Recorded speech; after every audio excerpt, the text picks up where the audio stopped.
সদ্য champion royal Challenger বেঙ্গালুরুর মালিকানা বদল হতে চলেছে এবং তার সামনে আসতে কোথাও গিয়ে আবারও শোনা যাচ্ছে বিজয় মালিয়ার বিষয়ে।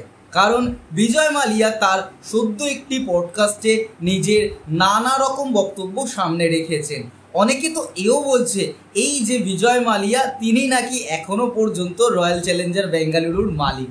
তবে এই বিষয়টা পুরোপুরি ভুল তথ্য। কিংফিশার এই মুহূর্তে দাঁড়িয়ে কোনোভাবেই আরসিবির সঙ্গে যুক্ত নন, অর্থাৎ বিজয় মালিয়া বা তার কোনো কোম্পানি কোনোভাবেই যুক্ত নন আরসিবির সঙ্গে। আরসিবির সঙ্গে যারা যুক্ত আছেন তারাও কিন্তু মত প্রস্তুতকারক সংস্থা। তবে বিষয়টা একটু অন্যরকম। আসুন এই ভিডিওতে একটু ডিটেলসে জানার চেষ্টা করি আমরা। প্রথম যে বিষয়টা আমরা আপনাদের সামনে রাখবো সেটা হলো দিয়াজিও পিএলসি। এটা কিন্তু সরাসরিভাবে ওন করে না আরসিবিকে, তবে এই কোম্পানি মাদার কোম্পানি যে কোম্পানির আন্ডারে আরসিবি রয়েছে, অর্থাৎ দিয়াজিও পিএলজির আন্ডারে কিন্তু রয়েছে Indian arm United spirit limited, এবং যার মাধ্যমে আরসিবির মালিকানা সামলায় দিয়াজিও। এবার ইতিমধ্যে যেটা শোনা যাচ্ছে যে আরসিবি ট্রফি জেতার পর এই মুহূর্তে তাদের মার্কেট ভ্যালু এসে দাঁড়িয়েছে $2 বিলিয়ন, অর্থাৎ 17,000 কোটি টাকা।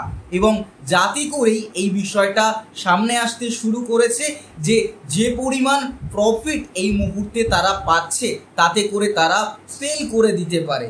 তবে এই বিষয়ে কিন্তু অবশ্যই ইউনাইটেড স্পিরিটস তাদের কর্ণধাররা বক্তব্য প্রকাশ করেছেন।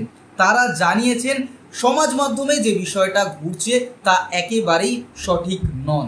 তবে অবশ্যই বোম্বে স্টক এক্সচেঞ্জ এবং বিসিই নজরদারি রেখেছে এই পুরো বিষয়টার ওপর। অন্যদিকে দেখতে গেলে ওয়াকিবহল মহলের এটাও দাবি আইপিএল যেহেতু চ্যাম্পিয়ন হয়েছে তাতে মার্কেটে ইউনাইটেড স্পিরিটের শেয়ার মূল্য, যেটা বলছিলাম, বেড়েছে 3.3% বেড়েছে, যা গত 5 মাসে সর্বোচ্চ।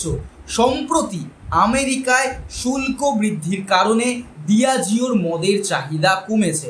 এবার ভারতের তরফ থেকে যেহেতু ডাইরেক্ট কোনো রকম মাদকজাত দ্রব্যর বিজ্ঞাপন করা যায় না ক্রিকেট স্টেডিয়ামগুলোতে, তাই তারা সরাসরি বিজ্ঞাপন না দিতে পারলেও বিভিন্ন মাধ্যম খুঁজে নেন।